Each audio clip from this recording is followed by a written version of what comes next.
daremos continuidade à sequência de exposições de Jeremias. Nós ouvimos o último sermão em Jeremias 7, do versículo 1 ao versículo 15. Hoje, com a graça de Deus, nós ouviremos o Senhor falar conosco a partir do versículo 16 até o versículo 29.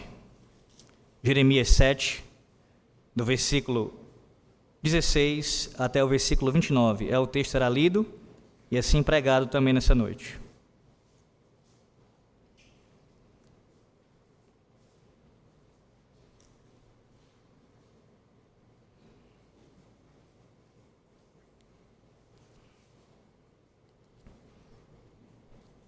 Assim diz o Senhor nosso Deus: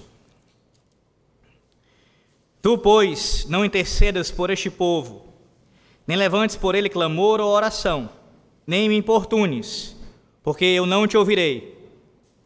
Acaso não vês tu o que andam fazendo nas cidades de Judá e nas ruas de Jerusalém?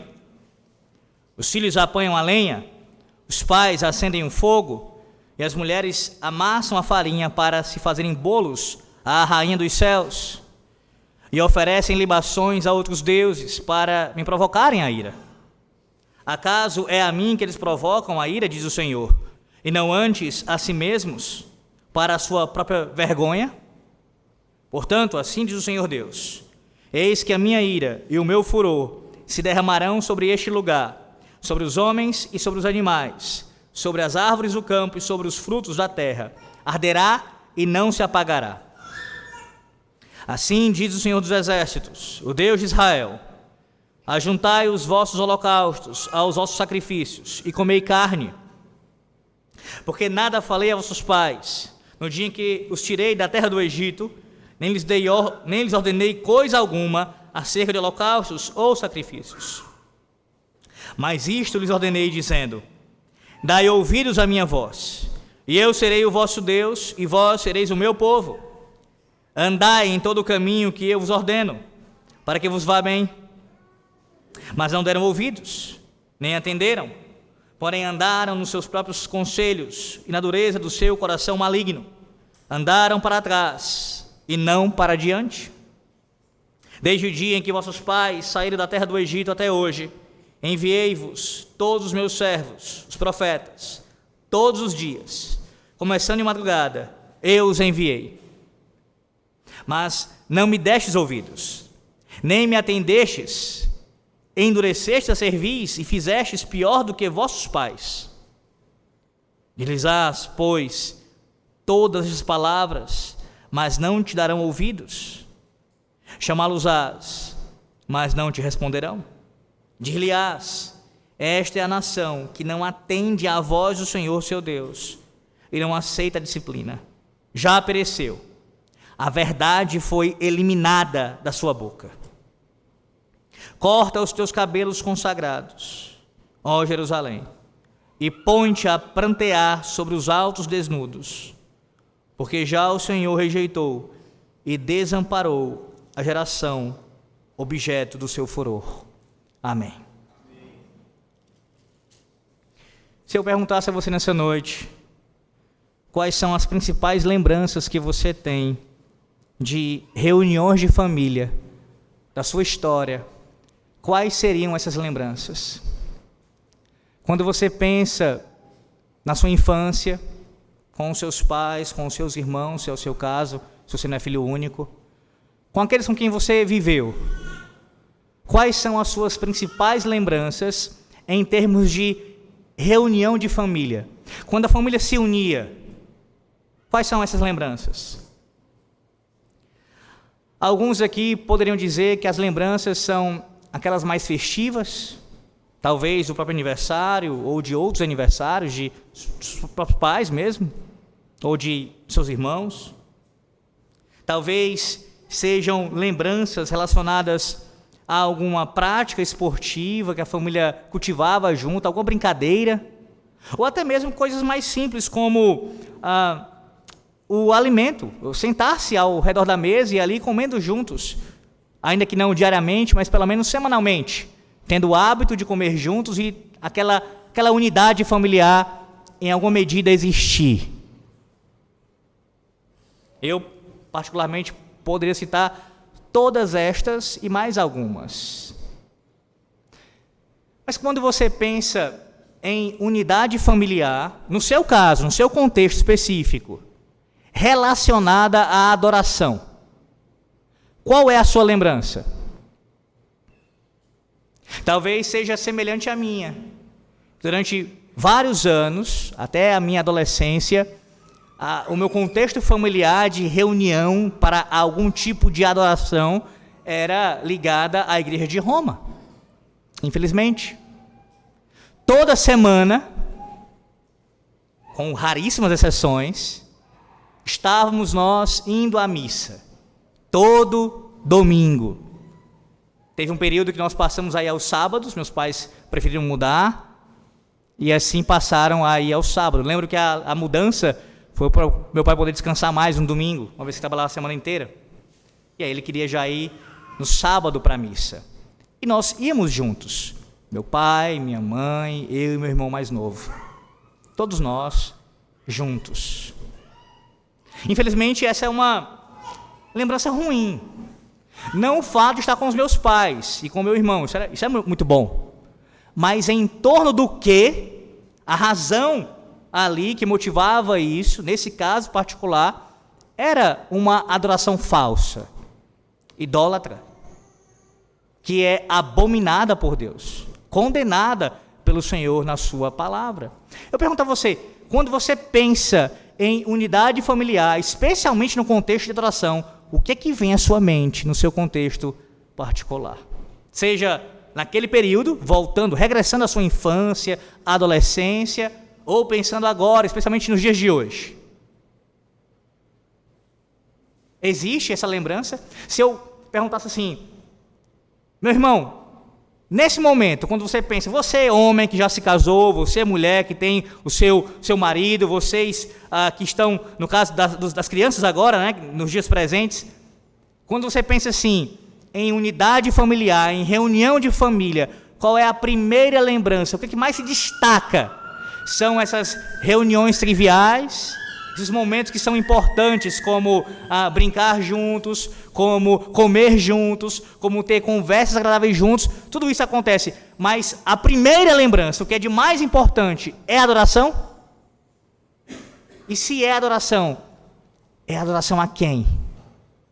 E como é essa adoração? Meus irmãos, o texto dessa noite, Jeremias 7, 16 a 29, nos fala exatamente sobre isso. Mais uma vez, sobre a adoração.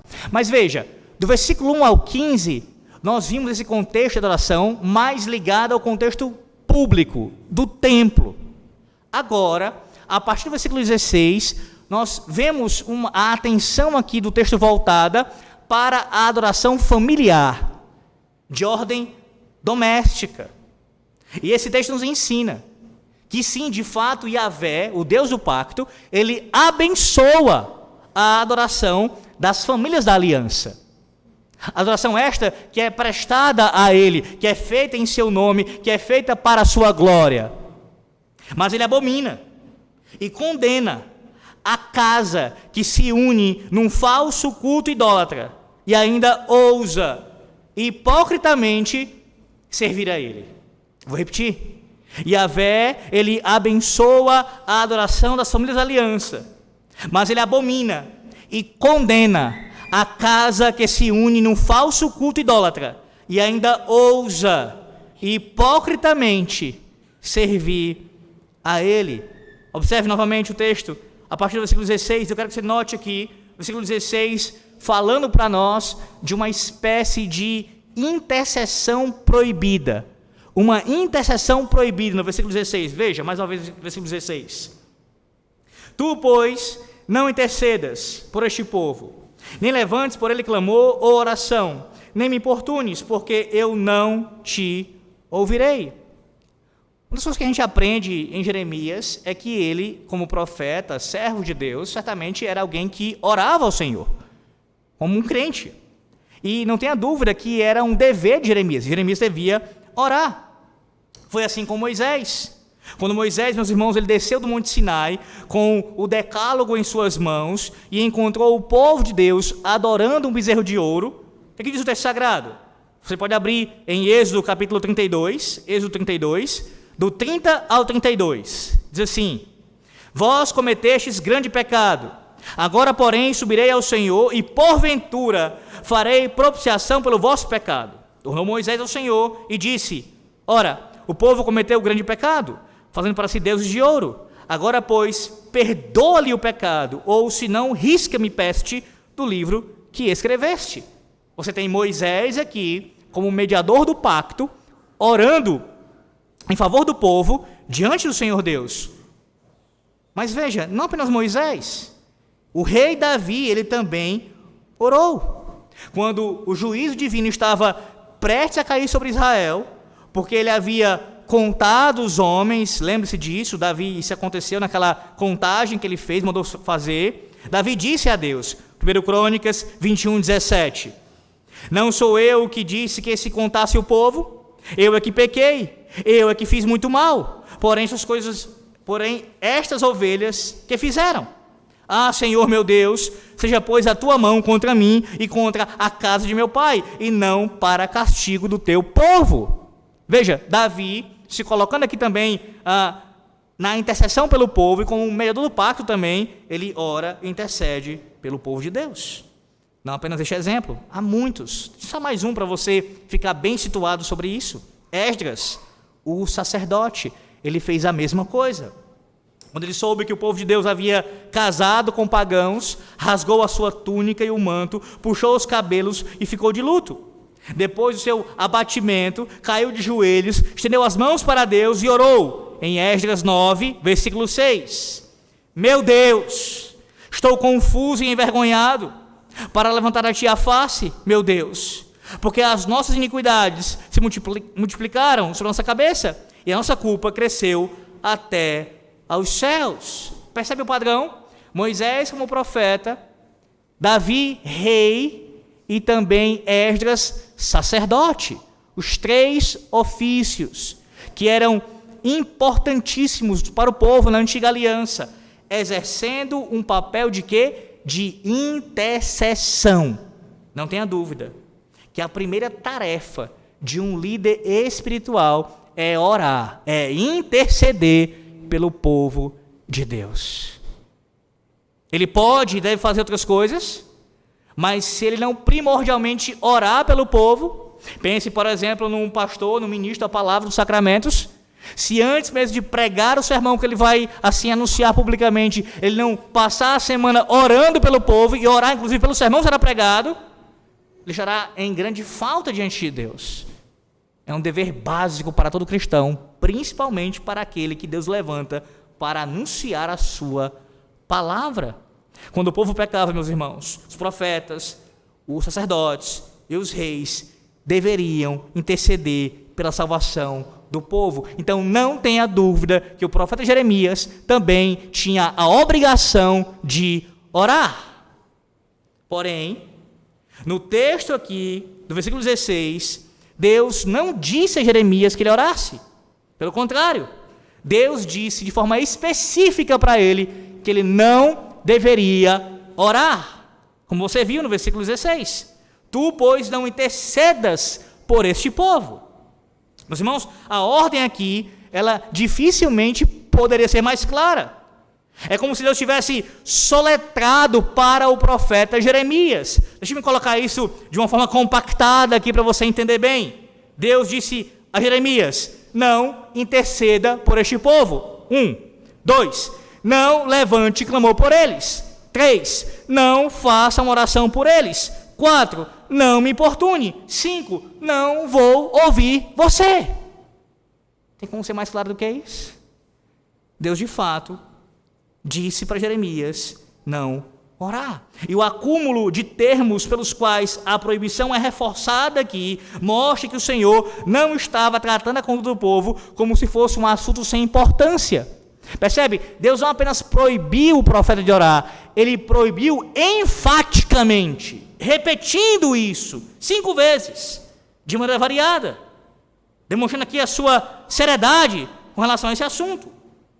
E veja, esse não é o único momento, na verdade há uma discussão entre comentaristas sobre isso, se as demais passagens que vão aparecer falando são de uma mesma ocasião ou se não, mas deixa eu falar sobre isso em outro momento, quando chegar lá. Mas apenas para você ver como isso se repete em Jeremias.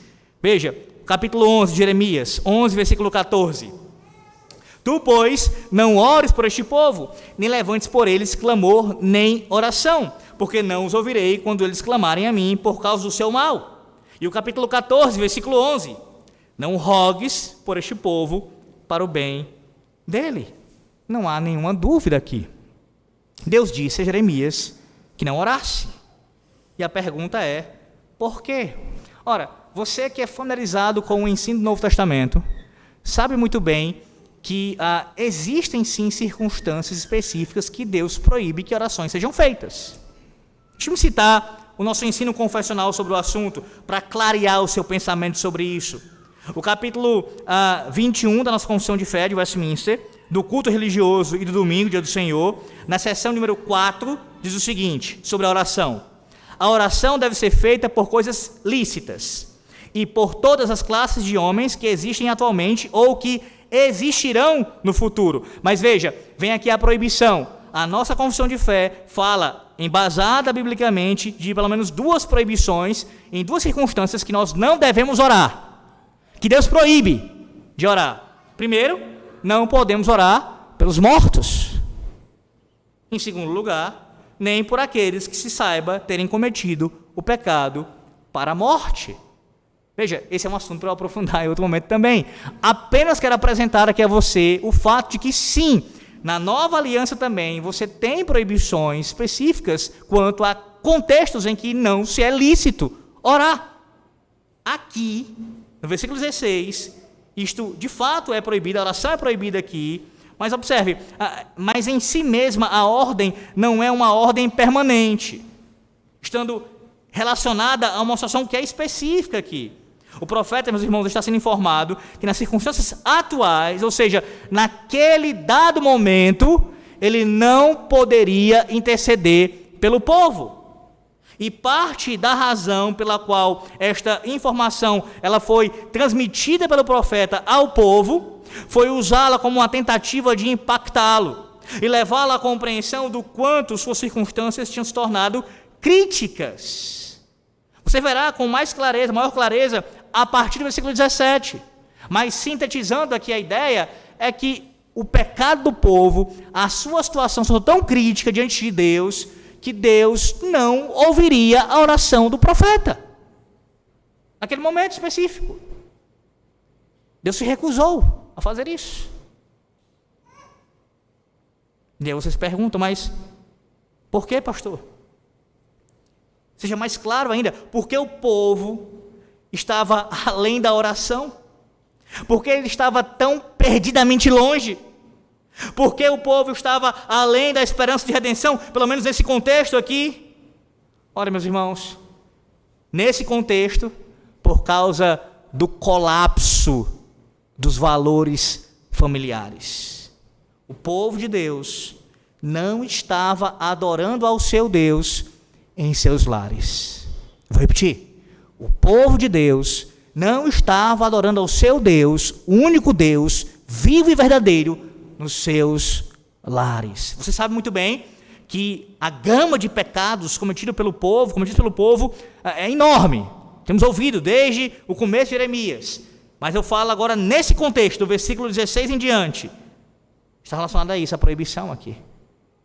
Pecados hediondos nos próprios lares do povo da aliança. Em meados do século XIX, citando aqui uma ilustração para você ter uma ideia da gravidade dessa situação aqui, uma visitante sueca esteve ali indo até os Estados Unidos, e ela teve como propósito viajar ao país, inclusive mesmo conhecer algumas personalidades daquele período, do século XIX, lá nos Estados Unidos. E ela foi até os lares, fazendo ali uma pesquisa.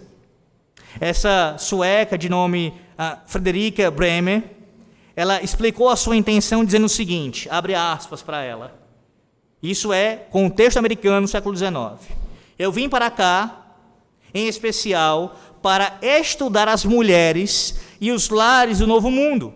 E a partir do limiar do lar, a fim de obter uma visão do futuro da humanidade.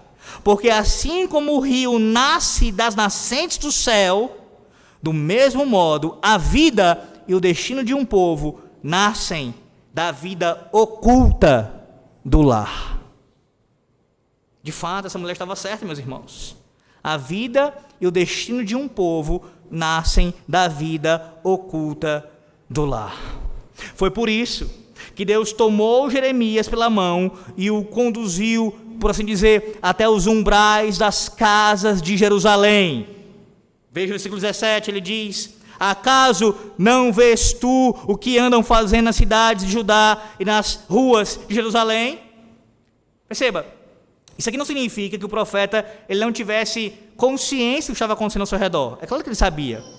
Na verdade, a pergunta aqui do Senhor Deus ao seu profeta, ela serve para enfatizar a razão para a indisposição do Senhor em ouvir as petições em favor do seu povo. Percebe? O versículo 17 vai explicar, vai lançar a luz do porquê da proibição do versículo 16. Por que o Senhor não responderia à oração? Porque o Senhor estava proibindo o profeta de interceder. Por isso, havia paganismo em toda parte. Invadiu os lares. O povo se corrompeu. Dentro de casa, homens, mulheres e crianças estavam adorando falsos deuses. Foi o que Jeremias viu. Versículo 18. Veja o quadro aqui, veja a imagem aqui no versículo 18. Os filhos apanham a lenha. Olha a descrição, como ela é detalhada. Cada núcleo familiar aqui, cada parte desse núcleo familiar. Os filhos apanham a lenha. Os pais acendem o fogo. E as mulheres amassam a farinha para fazerem bolos à rainha dos céus. E oferecem libações a outros deuses para me provocarem a ira. Meus irmãos, parecia um modelo de harmonia familiar. Você percebe aqui essa harmonia. As crianças correndo para lá e para cá, apanhando os gravetos. O pai ali preparando o fogo, da maneira que sempre faz. E a mãe, é claro, cozinhando. Ela mistura a massa e está prestes a buscar aqui algumas formas para assar os seus bolos. E aí você pensa, mas qual é o problema? Ora, mais tarde, de forma muito explícita, Jeremias vai dizer isso no capítulo 44, você pode abrir, capítulo 44 de Jeremias, versículo 19. Ele revela aqui a receita secreta deles. Jeremias 44, versículo 19. Quando queimávamos o incenso à rainha dos céus e lhe oferecíamos libações, acaso lhe fizemos bolos que a retratavam e lhe oferecemos libações sem nossos maridos? As mulheres falando aqui da sua prática cultica pagã, inclusive em conluio com os seus esposos. Irmãos, as mulheres elas desempenhavam um papel importante neste culto aqui. Você pode ver isso com calma na leitura e futuramente, se Deus assim nos permitir, na exposição do capítulo 44, versículo 15 a 25. Mas também, observe a palavra que aparece aqui, a palavra, deixa eu explicá-la melhor para você, os bolos feitos aqui. Essa palavra bolos aqui é uma palavra emprestada da língua mesopotâmica, que indica um bolo adocicado, usado no culto à deusa mãe Estar, deusa do planeta Vênus, a estrela da manhã, também conhecida na Mesopotâmia como a rainha dos céus, ou senhora dos céus. O uso da palavra aqui é um fator que favorece o conceito de que a rainha dos céus não era uma deusa nativa. Várias propostas foram apresentadas a respeito do nome usado para a deusa em Judá. Provavelmente, ela era identificada com a deusa cananita Azerá, a esposa de Baal. Porém, o conteúdo da sua adoração foi fortemente influenciado pelos ritos assírios, possivelmente desde o reinado de Acás. E o seu culto se tornou tão amplamente difundido na época de Manassés, quando se tornou uma vívida influência no âmbito familiar. Citando aqui um comentarista, ele diz o seguinte: a adoração se espalhou facilmente por causa de sua natureza. a queima de incenso, as libações, os bolos, aí escute isso, seja na forma de uma mulher, de lua crescente ou de uma estrela, estes símbolos de estar. Observe, eram bolos feitos com imagens da própria falsa divindade. Uma informação que eu não pretendo aprofundar ainda, não hoje, mas para você tomar conhecimento disso também. A palavra estar, essa falsa divindade aqui, é de onde se deriva a palavra em inglês para se dar Feliz Páscoa em inglês. Imagine, todos os finais de semana, o povo de Jerusalém passava um tempo ali de qualidade, juntos em família. Observe o que há de errado com esse quadro aqui. Na medida que as famílias se aproximavam, porque há uma aproximação familiar aqui, há uma unidade familiar. Pais, mães e filhos estão juntos, mas à medida que se aproximavam, se distanciavam de Deus. Guarde isso. É possível uma família estar unida contra Deus. Uma família estar unida não significa necessariamente ser do agrado de Deus. Não a unidade em si, familiar, não eles estarem unidos em si, mas para o propósito pelo qual estão unidos. É como alguns dizem acerca da tentativa de se unir pessoas que pensam diferentes teologicamente. Pense em aspectos mais grosseiros, mais complicados, como o ecumenismo, ou então até mesmo em outros menos graves, mas que também acabam sendo ligações com falsas doutrinas. As pessoas dizem, tudo em nome da unidade, até mesmo negociar a verdade. É o caso aqui. Não, de forma nenhuma. A unidade só terá validade se for em torno da verdade. Por causa da verdade, firmados na verdade. Perceba como as mulheres estavam aqui transformando, meus irmãos, a religião pagã numa indústria doméstica. E observe o papel feminino aqui, que eu destaco mais uma vez no texto. Como é importantíssimo o papel de uma mulher dentro de um lar. Tanto na sua edificação, como para a sua destruição. Perceba que essa adoração aos ídolos deixou Deus irado. Versículo 20. Primeiro versículo 20, depois você vê 19. Número 20. Eis que a minha ira e o meu furor se derramarão sobre este lugar, sobre os homens e sobre os animais, sobre as árvores do campo, sobre os frutos da terra, arderá e não se apagará. Perceba duas coisas aqui pelo menos. Primeiro, novamente você observa a abrangência da ira do Senhor. Cairá sobre homens, sobre animais, sobre árvores e sobre frutos da terra, sobre tudo. Ninguém escapa. Lembra? Não lembro agora se foi o último ou penúltimo sermão. Com relação a eu ter falado de até crianças serem alvo do juízo divino. Novamente, isso aparece aqui. Não são inocentes. Primeiro, por serem concebidos em pecado. Segundo, porque andam nos passos de seus pais. Todos provariam o juízo divino, que não se arrependessem. Mas também, observe, a expressão que ele utiliza aqui, arderá e não se apagará, em contraste, ou melhor, mostrando aqui que, deixa eu colocar isso em outras palavras, o povo que acendia, o povo que queimava incenso, o povo que estava ali ardendo, ou apresentando adoração que ardia pelos falsos deuses, eles mesmos sofreriam sobre si o fogo de Yahvé. Agora veja o versículo 19, volte para o 19, observe. Acaso é a mim que eles provocam a ira do Senhor, e não antes a si mesmos, para a sua própria vergonha? Você pode se perguntar, mas pastor, o que significa esse versículo? O Senhor está dizendo que ele não ficava irado com isso? Ora, o versículo 20 você acabou, por isso eu comecei por ele também, de ver que a ira do Senhor se manifestava e se manifestaria sim contra eles. Então o 19 não pode contradizer isso.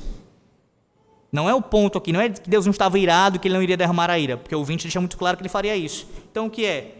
É o que você já aprendeu sobre a questão da idolatria. Quando alguém presta culto a um falso Deus, se torna escravo daquele ídolo, ele já, aquela situação já é um juízo sobre ele. Essa é a ideia. Você já está sendo punido enquanto adora o seu falso Deus. Antes para si mesmos, para a sua própria vergonha. Você já recebe a punição em si mesmo, quando você é escravo de um falso Deus.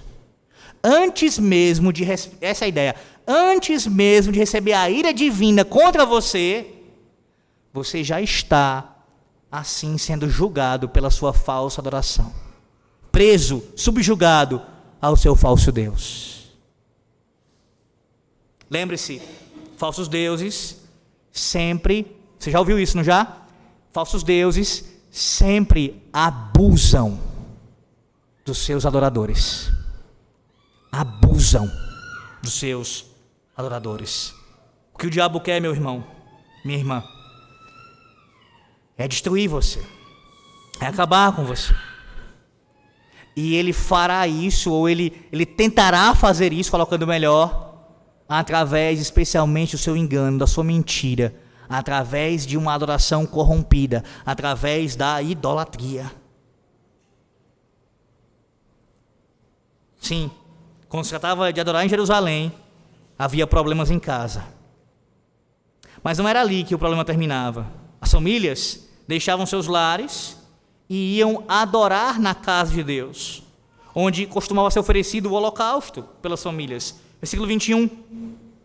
Assim diz o Senhor dos Exércitos, o Deus de Israel: ajuntai os vossos holocaustos aos vossos sacrifícios e comei carne. Meus irmãos, a fala do Senhor aqui, ela deve soar para nós, e soou para eles certamente de forma chocante. Por quê? Porque o holocausto era um sacrifício crucial. Há um comentarista chamado Derek Kidner que ressalta que a oferta, ele era a oferta mais elevada, o holocausto, para a expiação israelita. Os holocaustos, eles vêm aqui na frente da sentença para receber a ênfase. E se referem aos sacrifícios que eram totalmente consumidos no altar. Enquanto que os demais sacrifícios mencionados aqui eram aqueles que voltavam, parte deles voltavam para o consumo do ofertante. Apenas o holocausto deveria ser feito para inteiramente ser consumido para Deus. Então o que Deus está dizendo aqui no versículo 21? A ordem divina é para tratar os dois sacrifícios da mesma forma. Ou seja, os holocaustos não significavam naquela circunstância nada para Deus, nada.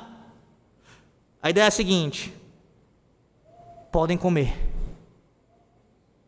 Podem comer até o holocausto, que seria para ser consumido inteiramente, para ser ofertado a Deus. Podem comer. Podem comer. Há quem entenda que Deus ordena isso ser feito, também porque o povo deveria estar indo prestar esse culto a Deus, oferecer os holocaustos, já no intuito de quê? De ficar com aquilo que sobrava, poder consumir o restante dos sacrifícios. Então, o interesse deles não era chegar para o Senhor, apresentar o holocausto, os demais sacrifícios e assim se deleitar na adoração divina e assim se alegrar com isso. Não, mas era o que eles ganhariam com isso em troca? E Deus diz: não se preocupem, fiquem com tudo. Fiquem com tudo. Meus irmãos, mas tem muitas verdades aqui para nós. Pense em você. Quando você vem cultuar ao Senhor Deus, quando você atende a santa convocação, está aqui no dia do Senhor e presta culto a Ele.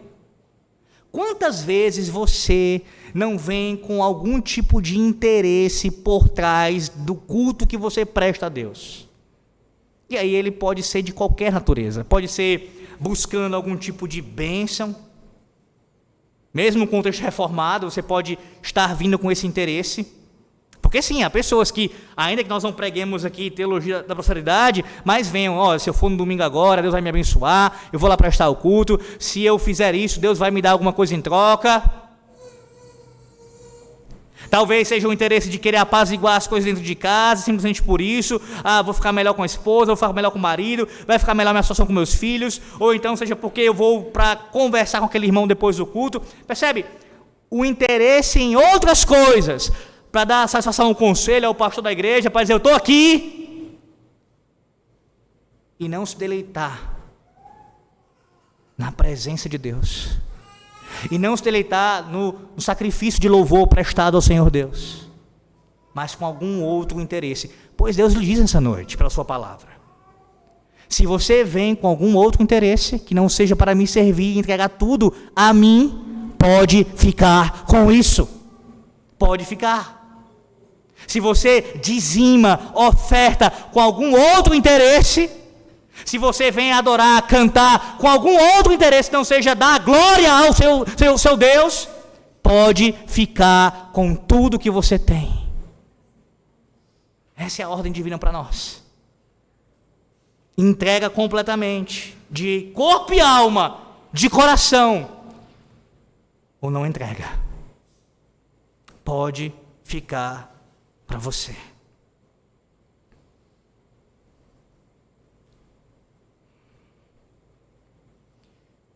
Versículos 22 e 23, observe mais razões aqui porque Deus estava tão irado. 22 e 23. Porque nada falei a vossos pais no dia em que eu os tirei da terra do Egito, nem lhes ordenei coisa alguma acerca de holocaustos ou sacrifícios. Mas isto lhes ordenei, dizendo, dai ouvidos à minha voz, e eu serei o vosso Deus, e vós sereis o meu povo. Andai em todo o caminho que eu vos ordeno, para que vos vá bem. Com base nesse texto, e aí você pode dizer assim, pastor, novamente o senhor vai citar isso? Claro que eu vou citar, porque estudando o texto sagrado, comentaristas voltam a tocar nessa questão, porque é uma questão importante, é um debate importante dentro de Jeremias e também acerca de outros textos proféticos. E qual é o ponto aqui que eu estou retornando?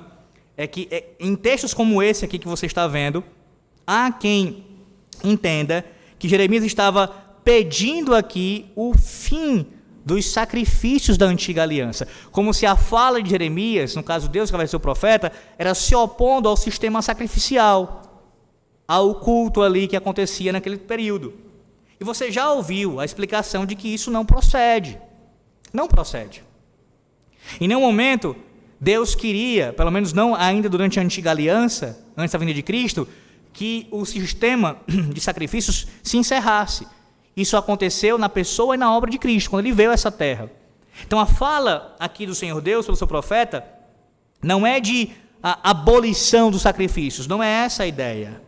Mas assim como outros profetas, Jeremias estava lembrando ao povo que o Senhor, ele queria obediência ao lado da adoração, juntamente com a adoração. Não bastava eles virem e prestarem ali o culto, oferecer os sacrifícios, se não estivessem em obediência a Deus. Em outras palavras, não era errado que eles sacrificassem, mas os seus sacrifícios, eles eram em vão. Por quê? Porque não estavam se santificando. Lembrando aqui o profeta Oséias, no capítulo 6, versículo 6, ele diz, misericórdia quero e não sacrifício. A ideia é que nunca a proposta foi um ou outro. Ou obedece ou adora. Ou oferece sacrifício ou guarda os mandamentos. Não, Deus queria obediência e queria os sacrifícios. As duas coisas. Para explicar aqui o seu argumento, o profeta ele usa um exemplo histórico. Veja, ele cita novamente a história da redenção lá do Egito.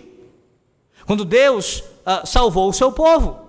Ele não apenas lhe deu leis e regras, ele também lhe deu ordenanças com relação aos sacrifícios. Mas veja, a primeira coisa que Deus deu ao seu povo foram os seus mandamentos. A obediência aos mandamentos, ao decálogo, estava no cerne da aliança. E a relação na qual Deus pertencia, o povo pertencia a Deus ali, era numa relação de obediência a estes mandamentos. Ou seja, eu serei o seu Deus e vocês serão o meu povo, à medida que vocês guardam a minha aliança, guardam os meus mandamentos. Nós sabemos que é claro que, em última instância, Deus permanece sendo nosso Deus, nós o seu povo, a despeito da sua desobediência, por causa da sua graça e misericórdia e por causa da sua fidelidade pactual. Não repousa sobre nós, em última instância, a garantia disso. Porque o nosso Redentor cumpriu a aliança e assim fez a nossa parte. Mas ainda assim, toda vez que o povo estava em flagrante desobediência e quebrava a aliança, Deus os puniu severamente, disciplinando-os. Deixa eu me lembrar a você uma estrutura bíblica para ficar mais claro o que eu estou querendo explicar aqui. Vá para Êxodo capítulo 19, sem desmarcar Jeremias 7, Êxodo 19. Vai ficar claro para você aqui o que o texto está dizendo. Jeremias 7, Êxodo 19.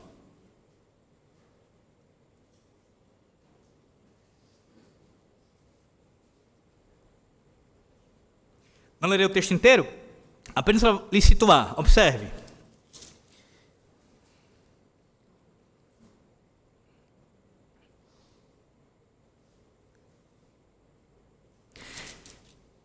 Êxodo 19, você tem essa estrutura, que eu vou citar lá agora qual é, que ela está presente no livro do Êxodo como um todo. Qual é a estrutura? Pacto, lei e culto. Pacto, ou aliança, lei e culto. Veja, do versículo 1 ao versículo 6, a aliança. Você lê em casa com calma, mas aprenda para lhe situar. Do 1 ao 6, Deus fala da sua salvação, de como ele firmou a aliança com o seu povo, de como ele os redimiu e os guarda, assim. Do 7 até o versículo 15, você tem aqui os mandamentos, a lei sendo retratada aqui.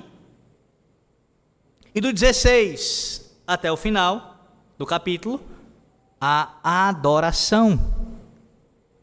Interessante como o livro do Êxodo está dividido exatamente assim.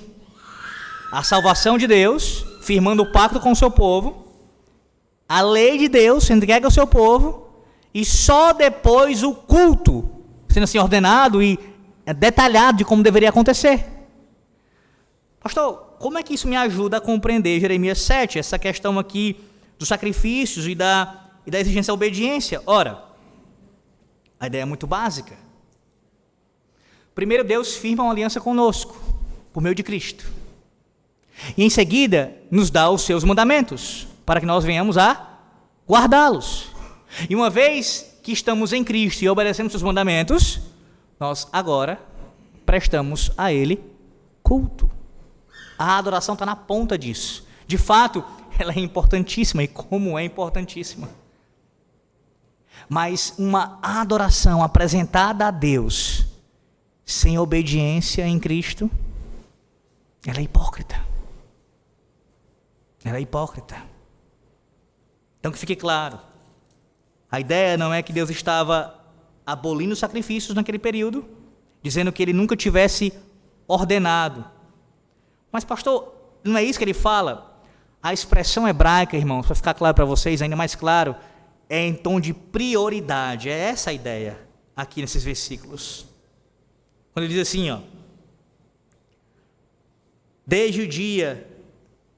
antes mesmo, versículo 22, porque nada falei aos vossos pais, no dia que os tirei da terra do Egito, nem lhes ordenei coisa alguma acerca dos locais do sacrifício. Está vendo, pastor? Não está dizendo que não ordenou, mas lhe ordenei dizendo. A verdade, a ideia é, para ficar bem claro, prioritariamente, ou o que vem antes, porque ele ordenou. E Deus não se contradiz. Ele ordenou sim os sacrifícios. Ele estabeleceu um sistema sacrificial de culto. Ele fez isso. Só que a ideia é de ordem. Antes de vocês apresentarem os sacrifícios, eu vos ordenei. Ordenei aos vossos pais. Guardem os meus mandamentos. E só então, depois, ofereço o sacrifício a mim. Tenha ficado bem claro assim, espero. Ele cita novamente o cerne da aliança aqui, você já viu? Vosso Deus, meu povo. Versículo de número 25. Desde o dia que vossos pais saíram da terra do Egito, eu enviei-vos. Veja, todos os meus servos, os profetas, todos os dias, começando de madrugada, eu os enviei. versículo 26 e 27. Mas não me destes ouvidos, nem me atendestes, endureceste a cerviz, a ideia do animal aqui com o seu jugo, e fizestes pior do que aos seus pais. Dirás, pois, todas as palavras, mas não te darão ouvidos, chamá-los-ás, mas não te responderão. O que é aqui que está acontecendo? A mesma tônica presente no livro de Jeremias. Deus levantou os profetas, Deus continua falando através do seu profeta, o povo continua sem dar ouvidos. Uma das ideias que aparece no texto aqui é que o povo vira as costas para Yahvé. No lugar de virar o rosto para Yahvé, vira as suas costas. E aí vem o versículo 28. Diz: esta é a nação que não atende à voz do Senhor, seu Deus, e não aceita a disciplina. Já pereceu a verdade. Já pereceu? A verdade foi eliminada da sua boca. Já pereceu. A verdade foi eliminada da sua boca. Não havia, meus irmãos, verdade no culto familiar. Eles adoravam deusas falsas, uma deusa falsa aqui. Também não havia verdade no culto público. Por quê? Porque apenas louvavam a Deus da boca para fora. Não viviam para o Senhor, como de fato sendo o seu Senhor, seu Salvador. A acusação aqui do Senhor Deus, através do seu profeta, tem sim como intuito encher aquele povo, o coração daquele povo de tristeza, de contrição. E aí vem uma instrução em seguida no versículo 29. Ele diz que deve expressar essa tristeza: corta os seus cabelos consagrados, ó Jerusalém, e ponte a prantear sobre os altos desnudos, porque já o Senhor rejeitou e desamparou a geração, objeto do seu furor. Meus irmãos, nos tempos bíblicos, raspar a cabeça era um sinal de tristeza e arrependimento. E essa era a única reação adequada para um povo que havia abandonado a verdade. A verdade havia sido perdida entre eles.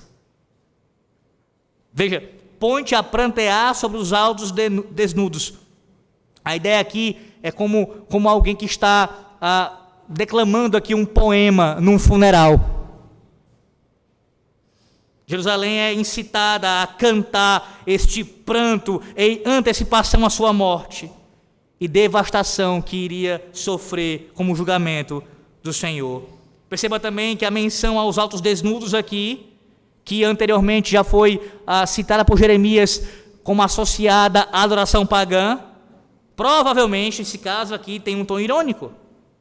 Ou seja, o pranto ocorrerá em cada lugar de sua desconsagração, onde antes adoravam e se regozijavam com seus falsos deuses, agora vocês vão prantear. A razão para isso é dada, porque já o Senhor rejeitou e desamparou a geração objeto do seu furor, a geração da sua ira. A ideia aqui é de fúria intensa, transbordante. Meus irmãos, não há esperança para o povo. O Senhor desistiu dele. Mas veja, eu quero destacar essa segunda parte do sermão aqui, e especial em termos de aplicações.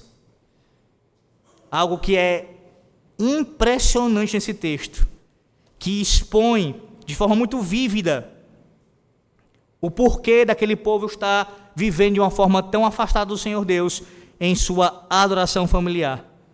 É o que diz o versículo 28, que eu já citei. Já apareceu, a verdade foi eliminada da sua boca. Qual é a ideia?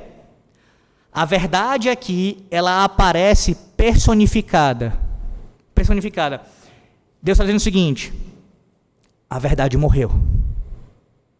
Como se fosse uma pessoa. A verdade morreu. E a expressão hebraica eliminada, que também poderia ser traduzido por cortada, é a mesma palavra, o mesmo termo que é usado para quando alguém era expulso da comunidade da aliança. Ele foi cortado do povo, foi eliminado do povo. Foi o que aconteceu com a verdade. Eles eliminaram a verdade do seu meio. Você consegue observar aqui como a acusação do profeta daria um bom epitáfio para a nossa própria cultura pós-cristã? Sim, meus irmãos, a verdade desapareceu de nossas casas e dos lábios de vários pregadores. Nós não somos pessoas da verdade. Não vivemos entre pessoas da verdade. A verdade cada vez mais se deteriora em nossos dias. O mais incomum é alguém falar a verdade na cara de alguém. Não como de uma forma abrupta e sem amor, como eu já ensinei aos irmãos. Com amor, com ternura, com brandura, com sinceridade, em verdade, mas com cuidado, mas falando a verdade. Pessoas mais buscam esconder as coisas, talvez com medo do que vai ter que enfrentar por causa disso, a reação do próximo, as consequências mesmo de ter que falar a verdade, de viver a verdade. Vivemos tempos em que a verdade, ela também foi cortada de nosso meio, como se tivéssemos o poder de discipliná-la, de eliminá-la de nossas casas, nossos púlpitos, nosso convívio familiar, nosso convívio como igreja. O que dizer então, nossos líderes da nação? A verdade não está nos seus lábios. Dizem uma coisa hoje, em rede nacional, e amanhã mudam o discurso como se nada tivesse acontecido. Cortam a verdade, sem nenhuma preocupação. Veja como a eliminação da verdade está ligada aqui diretamente à adoração a essa falsa deusa. E sim, a adoração à falsa deusa, ela também está por todo lado ao nosso redor. Ela pode ser vista na veneração da Mãe Terra e no aumento da feitiçaria em nossos dias. Pode ser vista no fascínio do movimento da Nova Era pelas antigas deusas. Pode ser vista sempre que gnósticos cristãos rezam para Sofia. A adoração à deusa pode ser vista onde quer que modelos da moda são encontradas, na televisão, nos outdoors, em jornais, em revistas, onde a vaidade, a beleza, o corpo são cultuados. Adoração à falsa deusa.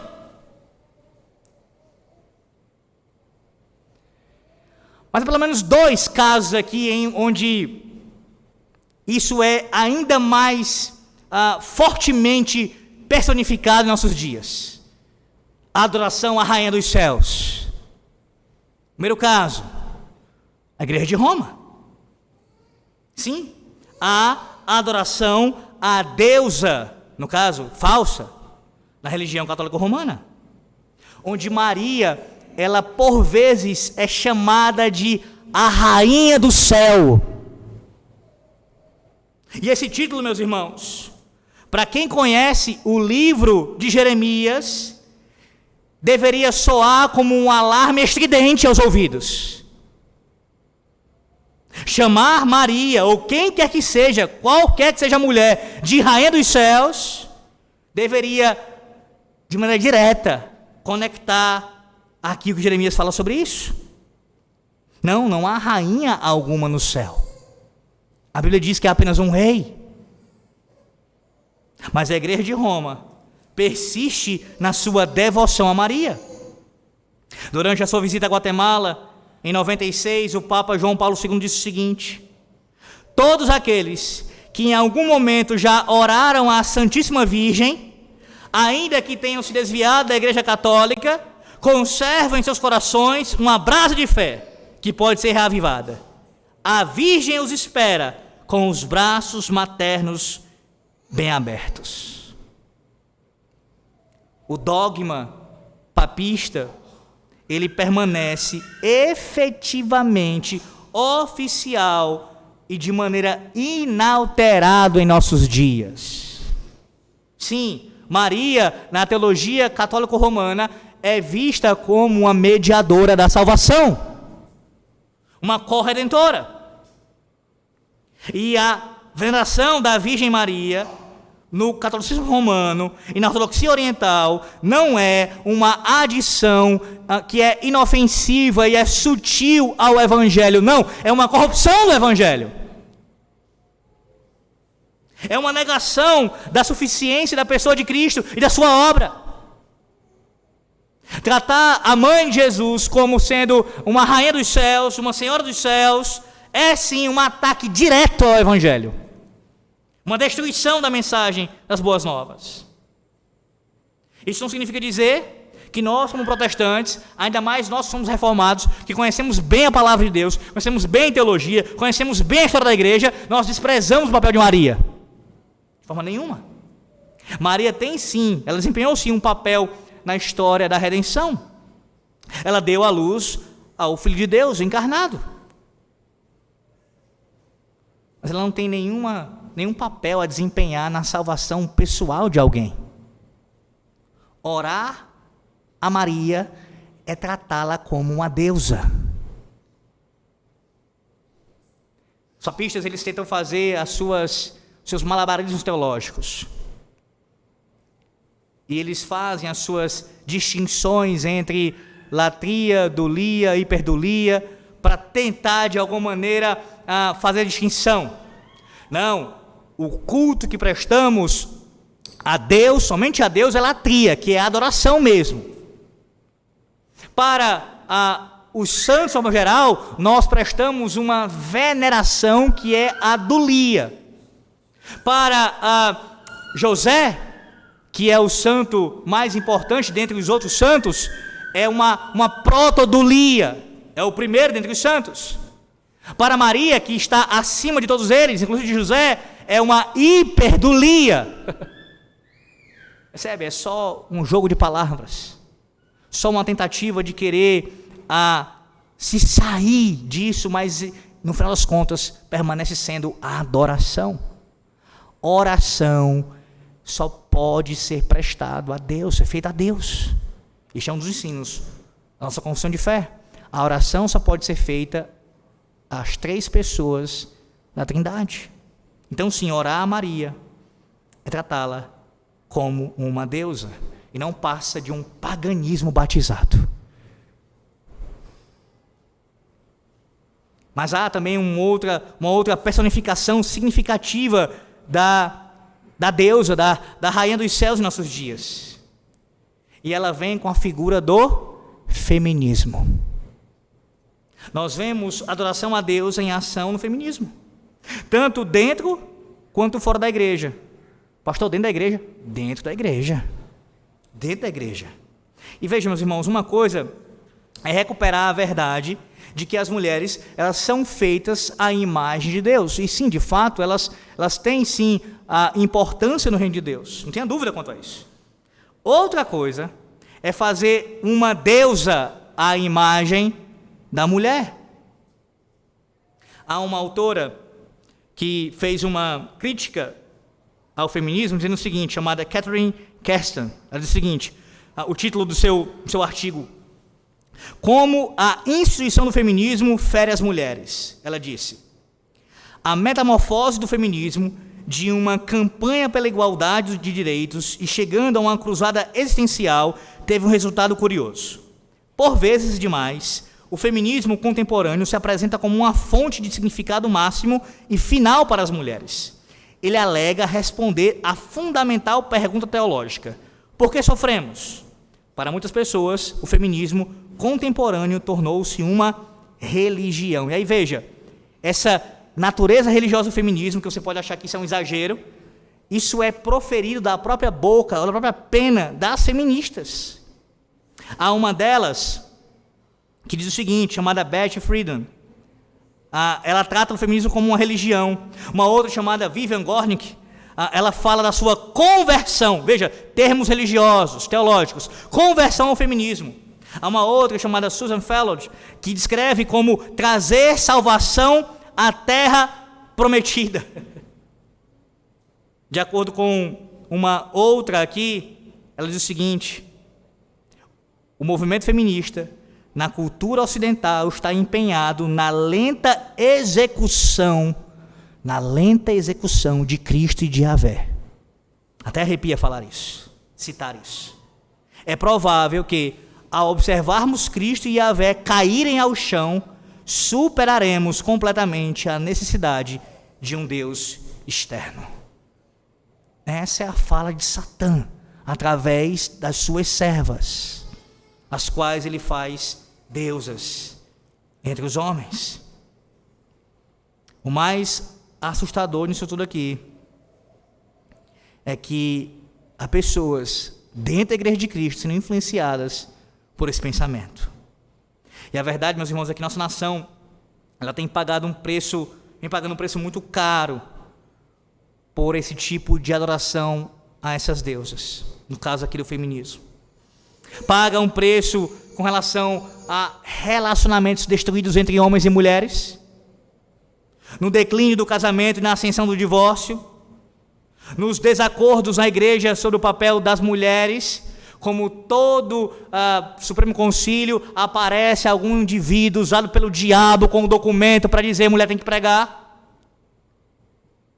Os sacerdotes dessa falsa deusa. Na violência contra as mulheres também. Na distorção que é generalizada do relacionamento normal entre homem e mulher. Tudo isso está ligado de alguma maneira a essa corrupção do papel da mulher na sociedade. E acrescente a isso os males do aborto. Citando aqui um autor, ele diz o seguinte: onde o feminismo se torna uma religião, o sacrifício infantil é o seu rito de expiação. Vou repetir. Onde o feminismo se torna uma religião, o sacrifício infantil é o seu rito de expiação. Meus irmãos, a crença que está por trás do chamado direito de escolha, como se a mulher pudesse escolher se a criança vai viver ou não, é que alguma outra pessoa pode ter de morrer para que eu continue feliz. E não é de admirar que o final do sermão aqui, ou melhor, o final do texto aqui, Jeremias 7, início do capítulo 8, vai falar contra o infanticídio. Veja, a partir do versículo 30, é o nosso próximo texto, próximo sermão, semana que vem, se Deus quiser. A partir do versículo 30 aqui, só para você ter uma ideia, nós temos a descrição do Vale da Matança, onde o povo ofereceu os próprios filhos na falsa adoração aos falsos deuses. Percebe? Há uma conexão direta entre a rainha dos céus e o infanticídio. A prestar culto a essa falsa divindade numa figura feminina e matar criancinhas.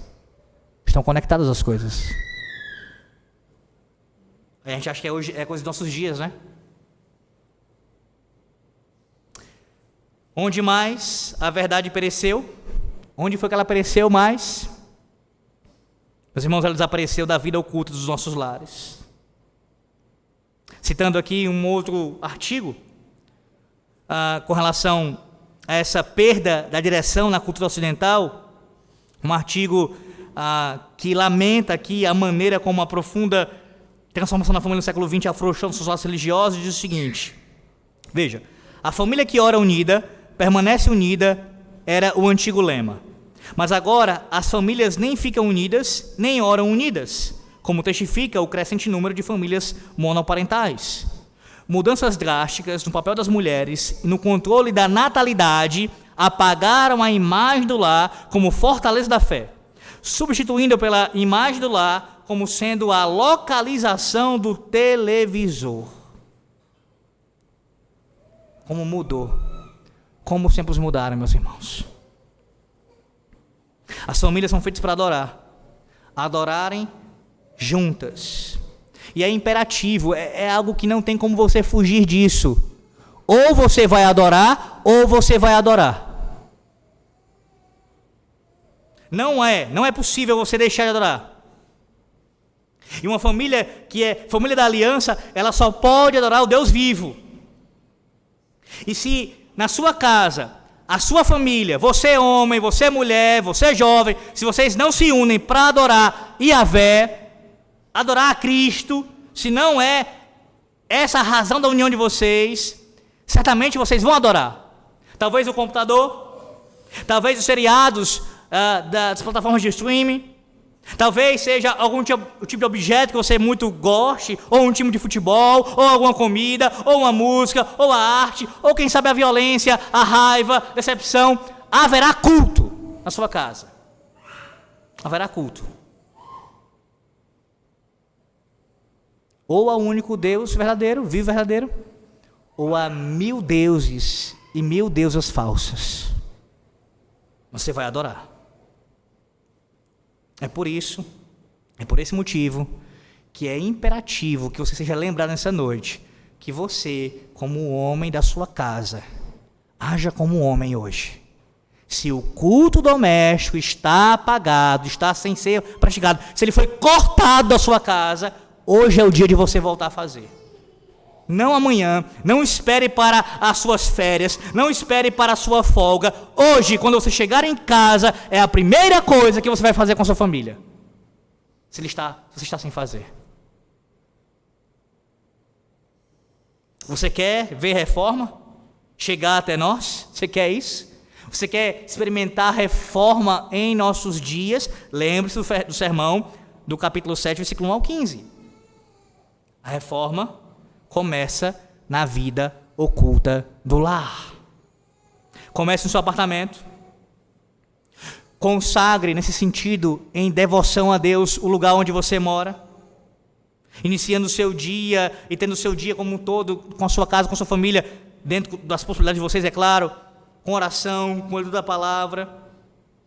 E veja, você tem que ter cuidado com isso. Não há algo engessado, entenda isso. Por favor, não confunda as coisas. É claro que existem coisas que são próprias do culto doméstico, como ler a palavra, meditar na palavra, orar, cantar os salmos. Isso é próprio do culto doméstico, você deve fazer. Mas a maneira como você vai fazer isso, existem algumas questões que são flexíveis. Então veja a melhor forma de aplicar isso na sua casa, no seu contexto. Mas não deixe de fazer. Não deixe de fazer. Ainda que seja 10 minutos, 15 minutos, 20 minutos, faça. Faça. Estabeleça os hábitos, bons hábitos, de prestar culto com a sua família. Não sobrecarregue, nós somos tendenciosos a isso. E nós pastores nem se fala. Tendenciosos a sermos, a pensarmos uma realidade, numa situação que é irrealista em nossos filhos, sobrecarregando-os. Nossa vontade é de pegar uma sistemática e colocar em cima da mesa e ensinar os filhos ali, que só tem 2, 3 anos de idade. Mas não, a gente não pode fazer isso. Não é assim. Use os catecismos. Catequize seus filhos. Com boa teologia, com profunda teologia, que é bíblica, passo a passo, com cuidado. Medite. Ah, pastor, mas uma pergunta por dia com uma resposta. Com a sua esposa. Doutrine, ensine a sua mulher. Então você esteve pensando assim, pastor, por que o senhor está falando primeiramente para os homens e tão focado nos homens? Porque é a tua responsabilidade em primeiro lugar. Não é só tua, mas é a tua em primeiro lugar. Quando Deus fala no contexto de família, sempre em primeiro lugar ele se refere aos cabeças das famílias. Então ensine a sua mulher. Doutrine a sua mulher. Pela palavra de Deus, ensine. Aprenda para ensiná-la. Não sei disso, pastor. Tire a dúvida, resolva, para depois chegar para ela e ensiná-la. Ensine-a. Ensine-a. Ou você quer uma mulher, ainda que não literalmente, mas de alguma outra maneira, fazendo seus bolos adocicados para estar, tendo um falso culto no seu lar, promovido pela tua mulher, porque você não doutrinou. Pelo contrário, agiu como aqueles homens que estavam apanhando lá as coisas para poder ajudar no culto falso, preparando o fogo. Mas você também, mulher. Veja como há um enfoque aqui com a figura feminina nesse texto. Quando nós falamos para a mulher, que a mulher não deve pregar, que a mulher não deve exercer o oficialato, essas coisas que a palavra de Deus proíbe, isso não significa dizer que a mulher não tem um papel importante na adoração a Deus. Você jamais vai ouvir isso da minha boca, de nenhum pregador fiel da palavra. Nenhum reformado diz isso, que a mulher ela é insignificante no reino de Deus, na adoração a Deus? É claro que não. Quer alguns exemplos disso? Primeiro, pense num homem que trabalha fora de casa. Mesmo trabalhando de casa, ele vai estar isolado em algum momento para poder trabalhar. Mas em contexto mais ordinário, o homem sai para trabalhar. Quem passa, via de regra, mais tempo com os filhos? A mulher. Então, o seu papel é importantíssimo para que você repasse e fixe no coração dos seus filhos aquilo que você aprende do seu marido, juntamente com ele e dele, para você ensinando seus filhos e reforçando durante o dia, não anulando a sua responsabilidade, homem. Estou agora tentando para da mulher. Faça isso. Faça isso. Outra maneira, não debata com o seu marido na frente dos seus filhos. Há uma discordância, inclusive de ordem teológica, fale sobre isso com ele em privado. Não vá discutir isso a ponto de peitar a sua autoridade na frente dos seus filhos. Percebe como há várias formas de você não ser tola, não agir com estutícia, mas reforçar, juntamente com o marido, a liderança dele, a adoração a Deus, com a mesma percepção, com a mesma visão teológica. Aprenda também, mulher, a boa teologia reformada. Se debruça sobre os catecismos, conheça. Não fica apenas dependendo do teu marido. Você já pensou? A gente não costuma pensar nessas coisas, né? Mas eu vou fazer você pensar nessa noite. Se você perdeu seu marido hoje, sem pensar nos demais fatores, você que tem filhos pequenos, se você perdeu seu marido hoje, você consegue criar os seus filhos no temor do Senhor? Você tem conhecimento teológico, bíblico necessário para isso? Veja, a salvação dos seus filhos não depende de você, nem do seu marido, mas no que compete a você, no que cabe a você, você tem condições, preparo bíblico teológico para ensinar os seus filhos, sem o seu marido?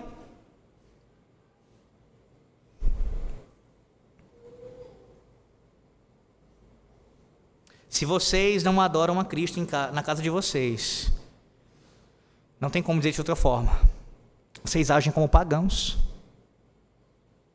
porque as famílias da aliança são feitas para adorar a Deus.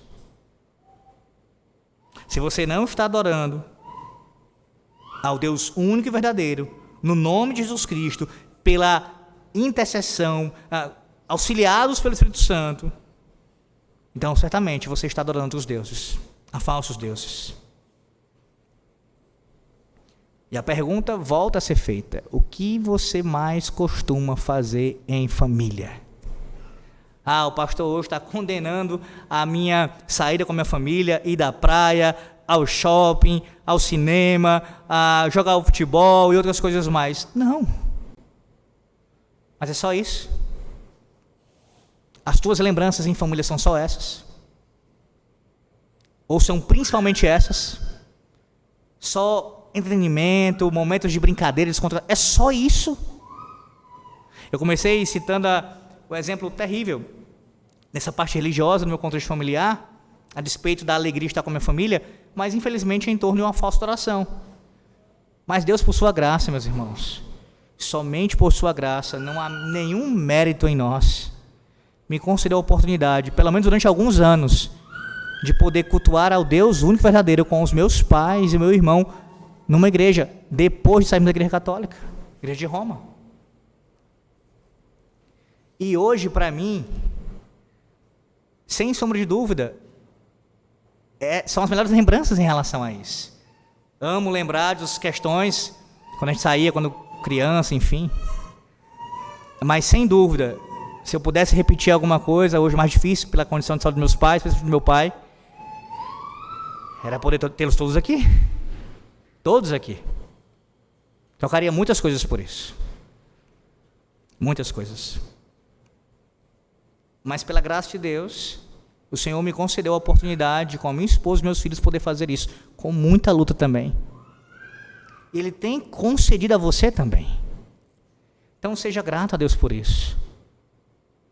A quem tem. E se você não tem ainda, continue esperando no Senhor e clamando a Ele por isso.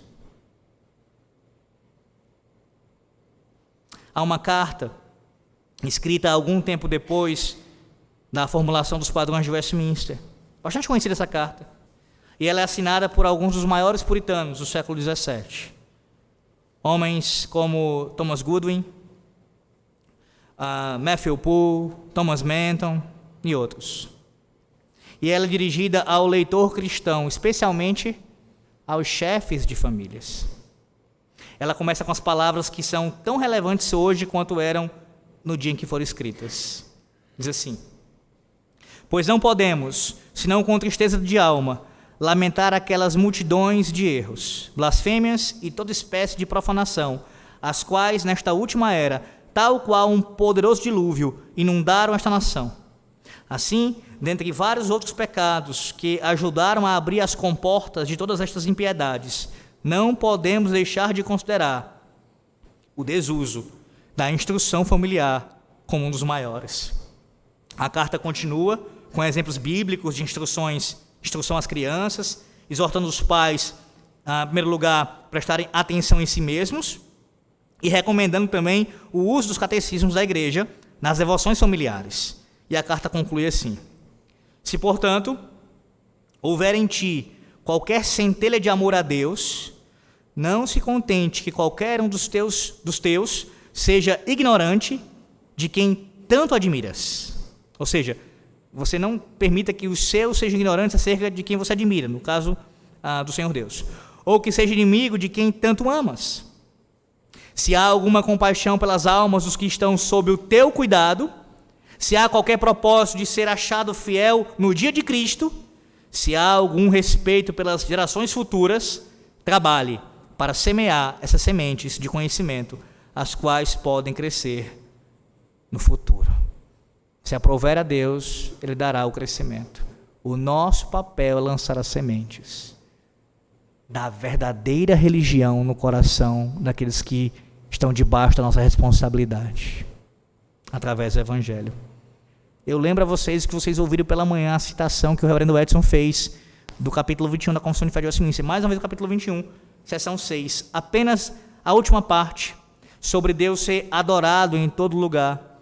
Diz assim: mas Deus deve ser adorado em todo lugar, em espírito e em verdade, tanto em famílias, diariamente, e em secreto, estando cada um sozinho, como também mais solenemente em assembleias públicas. Só esse trecho da confissão.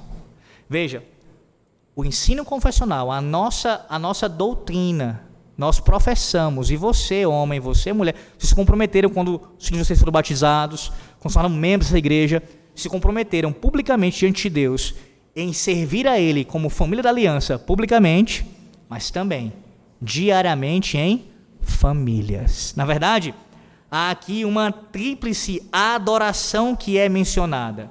A nossa confissão de fé fala de culto individual, familiar e público. Você e eu devemos ter o nosso devocional individual para com Deus, a adoração com a nossa família ao Senhor Deus, e pública como essa que acontece nessa noite. Por quê? Por quê? Porque Yahvé, meus irmãos, Ele abençoa as famílias da aliança, que adoram a Ele. Ele abençoa a adoração das famílias da aliança, seja pública ou privada. Mas lembre-se que Ele também abomina e condena a casa que se une num falso culto idólatra e ainda ousa hipocritamente servir a Ele, prestar culto a falsos deuses e ao mesmo tempo tentando adorar o Deus verdadeiro, aplacar a sua ira, quando na verdade isso não é sinceridade. Que Deus nos ajude a guardar a sua palavra e a descansar no nosso Redentor para a nossa salvação, a pessoa bendita daquele que é o cumpridor do pacto, aquele que de fato prestou adoração a Deus perfeita e que sem Ele nenhum de nós tem esperança, somente no Senhor Jesus Cristo. Amém.